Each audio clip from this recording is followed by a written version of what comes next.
আসসালামু আলাইকুম রহমতুল্লাহ। আশা করি সকলেই ভালো আছেন।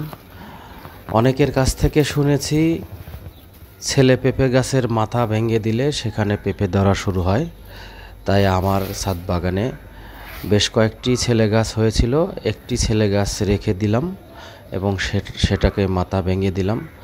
দেখা যাক পরবর্তীতে কীরকম পেঁপে হয়, আসলে মানুষের কথা সত্য কিনা সেটা যাচাই করার জন্য এটা করলাম। আর যদি ধরে থাকে তাহলে অবশ্যই আপনাদের শেয়ার করে দেখাবো। পাশে পেঁপে গাছ দেখছেন, একটি ফলন্ত পেঁপে গাছ আর একটি পেঁপে ধরা শুরু হয়েছে।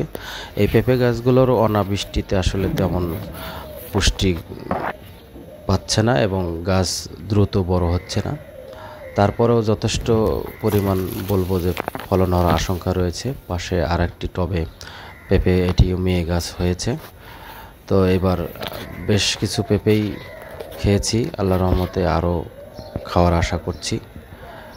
তো এই ছিল আজকের ভিডিও। আমার ভিডিও ভালো লাগলে অবশ্যই আমার চ্যানেল সাবস্ক্রাইব করবেন। ভালো থাকবেন সকলেই। আল্লাহ হাফেজ।